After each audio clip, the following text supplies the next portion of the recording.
Yeah, and I think that's probably a really interesting point to make as well, and how it ties in with OFM and the Vespa is that there'll be some days, so yeah, I have the luxury or the benefit of being able to work from home sort of 50-50, so a couple of days at home, couple of days in the office.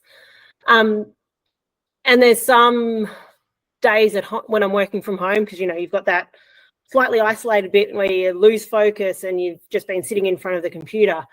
And that moment where you get up and go for that lunchtime run and then come back, the clarity that you get of being able to, yeah, fix some problems and nail all of the work that you've been trying to do. And I don't know how to get that message across to people of that actually getting up and doing that physical activity and going running, it actually improves your productivity. It improves your thought processes and creativity of, yeah, coming and attacking a problem in a different way. So many people that I've interacted with, and it's such a traditional view of, no, you've got to sit and you've got to do your work from 9 to 5. Don't get up, don't go for a run. If you're not sitting in front of your desk, you're not working. And the number of problems and thoughts and ideas that I've had whilst out on the trail. During your runs. Yeah.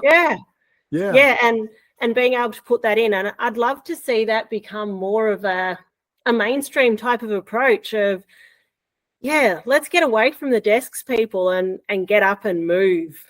And I don't know how we get that into society's thinking of get up and move, because it's actually good for you and it's good for society as a general. I'm sure people have looked strangely at me because I've sort of pulled my phone out mid-run and opened up the notes thing, and I'll be furiously typing in to capture that thought of, yeah, we've got to keep it. We've got to keep it because that was gold.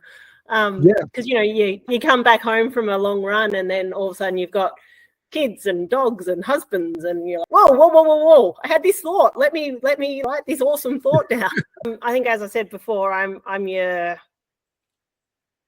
recreational go out for enjoyment, but also that how can I just do that little bit better each time. And yeah, it's been so good that the last 12-18 months I think it's probably been about 18 months since I've sort of gone, okay, I can get back into this regular routine and following sort of the structured training, the OFM training plan that we've been working on together. And yeah, sort of it's nice to watch the weekly kilometer graph just slowly climbing up and up and up, and just being able to go, oh, whoops, I've actually done all of these kilometers without actually going, oh, I'm sore and broken and tired. Where so many, we've got the street that we live in, so there's several people that are out running, but they're like, how do you constantly just keep building these kilometers? What are you doing? So you tell them and they sort of go, okay, good. And I don't understand why people are sort of, wow, you're so out there, you're doing these amazing things and we love what you're doing and we don't understand how you're doing it.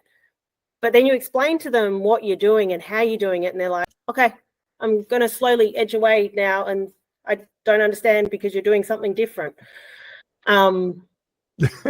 Even though it's working, you're doing something different. It's a very strange thing when you explain what I'm doing. That's sort of welcome to my world, because it just goes so far against the narrative that people get a little edgy about it, and it's like, this is voodoo. And even though they look at you and they say, well, what's working? And you're running, and you probably go running with your friends at a race, and they see you're not taking in hardly any calories, and they're going from gel to gel to keep from bonking.